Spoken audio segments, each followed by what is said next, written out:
एक बार फिर से स्वागत है आपका नवीन नवदीप चैनल में। दोस्तों, फूड पदार्थ का जिक्र किया जा रहा है अम्लराज, या इसको एक्वा रेजिया भी कहते हैं। एक्वा रेजिया,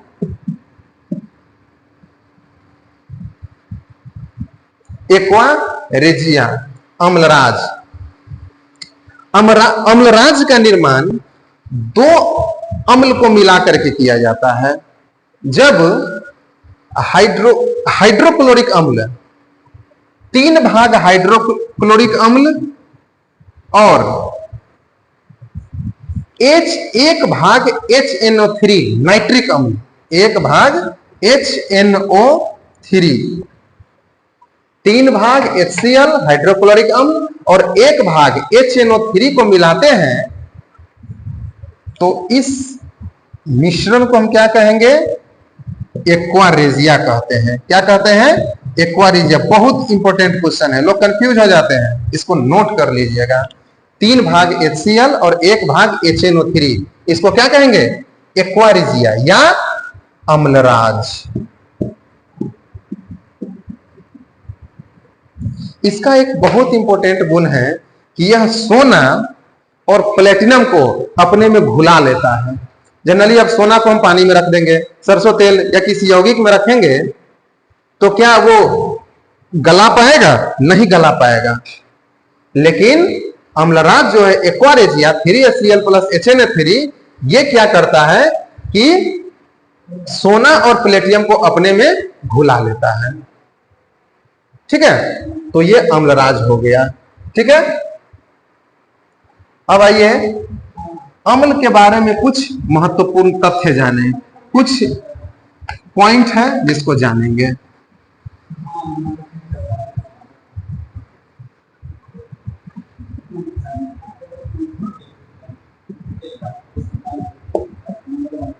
अम्ल के बारे में कुछ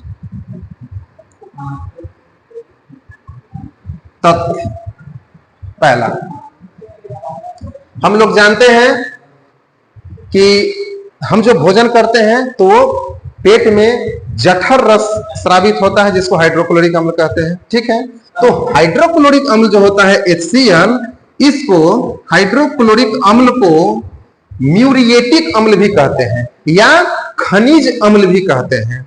क्या कहते हैं? HCl को म्यूरिएटिक अम्ल भी कहते हैं। म्यूरिएटिक अम्ल या खनिज अम्ल भी कहते हैं। खनिज अम्ल भी कहते हैं। HCl को म्यूरिएटिक अम्ल या खनिज अम्ल भी कहते हैं। ठीक है, अब आइए दूसरा, कांच तो सब लोग जानते हैं। सिंपल कांच को हम लोग शीशा जनरली जो होता है कांच उसको बोलते हैं, जिसमें हम लोग मुंह देखते हैं या फिर साइड मिरर में हो या बहुत सारा बात है ग्लास वगैरह में हो उसको। तो शीशा जो है वो कहीं नहीं घुलता है, लेकिन हाइड्रोजन फ्लोराइड एक अम्ल है जिसको HF से इंडिकेट करते हैं। Apo, hydrogen fluoride.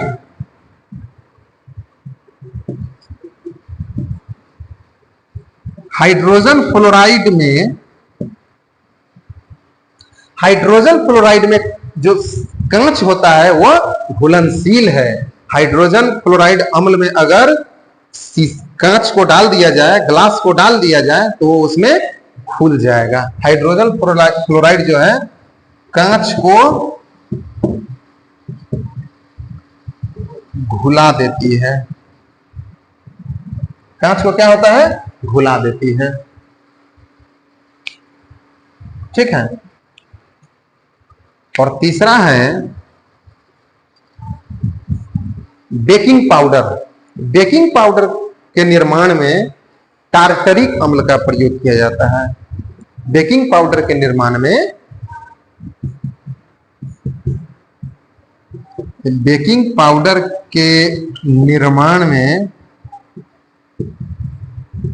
टार्टरिक अम्ल का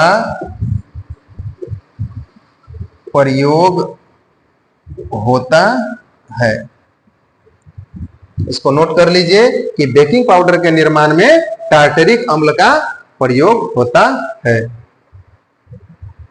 इसको नोट कर लीजिए। हाइड्रोजन क्लोराइड को म्यूरिएटिक अम्ल या खनिज अम्ल कहते हैं।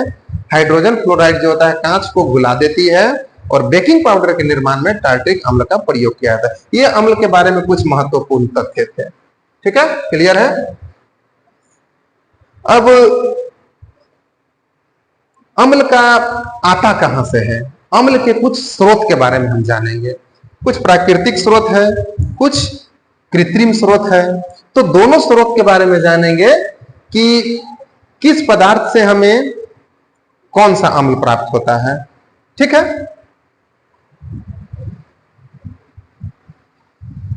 अब जानेंगे अम्ल के स्रोत।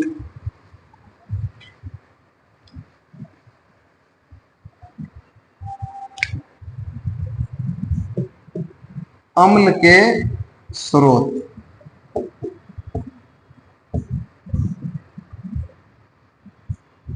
सबसे पहले कुछ खाद्य पदार्थ से हमारे शरीर को जितना अम्ल चाहिए वो खाद्य पदार्थ से हम लेते हैं। जैसे अंगूर या इमली। अंगूर या इमली में कौन सा अम्ल होता है? टार्टरिक अम्ल होता है। टार्टरिक अम्ल होता है। नोट कर लीजिए, एग्जाम में हमेशा पूछता है अंगूर या इमली में टार्टरिक अम्ल होता है। इसके बाद सेब। सेब में मैलिक अम्ल होता है।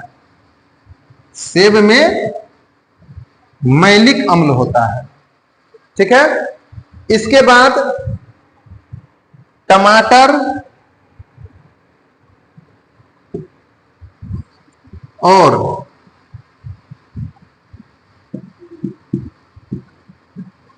सारेल के वृक्ष में, टमाटर और सारेल के वृक्ष में कौन सा अम्ल होता है? ऑक्जेलिक अम्ल पाया जाता है। ऑक्जेलिक अम्ल पाया जाता है। इस सब को नोट करते चलिए सभी लोग। ऑक्जेलिक अम्ल पाया जाता है। अंगूर या इमली में टार्टरिक अम्ल, सेब में मैलिक अम्ल, टमाटर और सारेल के वृक्ष में ऑक्जेलिक अम्ल पाया जाता है। इसके बाद संतरा, नींबू या खट्टे फल, खट्टे रसदार फल, संतरा, नींबू या खट्टे रसदार फल जो भी है उस सब में कौन सा अम्ल पाया जाता है? सिट्रिक एसिड पाया जाता है। सिट्रिक एसिड पाया जाता है। क्या पाया जाता है? सिट्रिक अम्ल पाया जाता है। सिट्रिक अम्ल पाया जाता है। संतरा, नींबू या खट्टे फल में सिट्रिक अम्ल पाया जाता है। इसके बाद सिरका में, अभी बताया जस्ट, सिरका में कौन सा अम्ल पाया जाता है? एसिटिक अम्ल पाया जाता है। एसिटिक अम्ल पाया जाता है। सिरका में कौन सा अम्ल पाया जाता है? एसिटिक अम्ल। अंगूर या इमली में टार्टरिक अम्ल, सेब में मैलिक अम्ल, टमाटर और सारेल के वृक्ष में ऑक्जेलिक अम्ल। मतलब ऑक्जेलिक अम्ल हम कहां से प्राप्त करेंगे? नेचुरली तरीके से, टमाटर और सारेल के वृक्ष से। संतरा, नींबू या खट्टे फल जो हम खाते हैं उससे हमें सिट्रिक अम्ल प्राप्त होता है। सिरका से, जिसको विनेगर भी कहते हैं, हम एसिटिक अम्ल प्राप्त करते हैं। ठीक है, इसके बाद आइए दूध या दही। दही में कौन सा अम्ल? लैक्टिक अम्ल पाया जाता है। लैक्टिक अम्ल पाया जाता है। दूध में कौन सा अम्ल? दही में कौन सा अम्ल? लैक्टिक अम्ल पाया जाता है। ठीक है, सब नोट कर लिए। सिरका में एसिटिक अम्ल, दही में लैक्टिक अम्ल। ठीक है,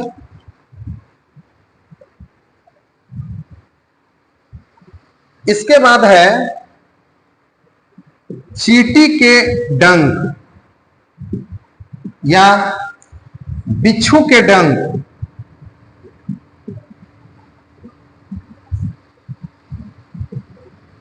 चींटी के डंक, बिच्छू के डंक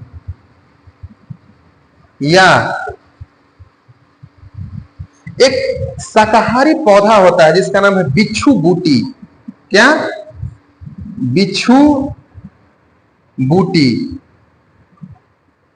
बिच्छू बूटी जो होता है एक प्रकार का शाकाहारी पौधा है। इसके पत्तियों पर एक रोएदार पदार्थ पाया जाता है। अगर उसको आप छू देंगे ना तो जितना चींटी और बिच्छू के जितना काटने के बराबर जितना दर्द होता है और खुजली होता है, आपको वो होना शुरू हो जाएगा। तो चींटी के डंक या बिच्छू के डंक या बिच्छू बूटी, इसको नेटाल भी कहते हैं। क्या कहते हैं? नेटाल। ठीक है। इसको काटने से क्या होता है? इस सब में कौन सा अम्ल पाया जाता है? फॉर्मिक अम्ल पाया जाता है। क्या पाया जाता है? फॉर्मिक अम्ल। कहीं कहीं आप देखे होंगे मेथनोइक अम्ल भी रहता है, तो घबराने की बात नहीं है। फॉर्मिक अम्ल का ही एक प्रारूप मेथनोइक अम्ल है। फॉर्मिक अम्ल या मेथेनोइक अम्ल। चींटी के डंक, बिच्छू के डंक या बिच्छू बूटी नेटाल, जिसको आप छू देंगे तो दर्द होगा, बिच्छू के काटने के बराबर दर्द होगा, खुजली होगा। तो ये सब में कौन सा? फॉर्मिक अम्ल या मेथेनोइक अम्ल पाया जाता है। अब आइए, इसके बाद होता है मूत्र में। मूत्र जो होता है, मूत्र में यूरिक एसिड पाया जाता है। मूत्र में यूरिक एसिड पाया जाता है, यूरिक अम्ल पाया जाता है। मूत्र में कौन सा अम्ल पाया जाता है? यूरिक अम्ल पाया जाता है। ठीक है, इसको नोट कर लीजिए। चींटी के डंक, बिच्छू के डंक या बिच्छू बूटी में नेटाल में फॉर्मिक अम्ल या मेथनोइक अम्ल, और मूत्र में यूरिक अम्ल पाया जाता है। इसके बाद मक्खन में, अगर मक्खन को 1-2 दिन के लिए हम छोड़ देंगे तो उससे थोड़ा सा खट्टापन, बदबू आने लगता है। वहां भी एक अम्ल पाया जाता है, उसका नाम है ब्यूट्रिक एसिड। ब्यूट्रिक, बटर से बना है ब्यूट्रिक एसिड। Butyric acid. मूत्र में यूरिक अम्ल और मक्खन में ब्यूट्रिक एसिड। अब आते हैं लौंग में। लौंग खाते हैं ना, जो पुष्पकली से प्राप्त होता है। तो लौंग में ओनिलिक अम्ल पाया जाता है। ओनिलिक, या इसको लॉरिक अम्ल भी कहते हैं।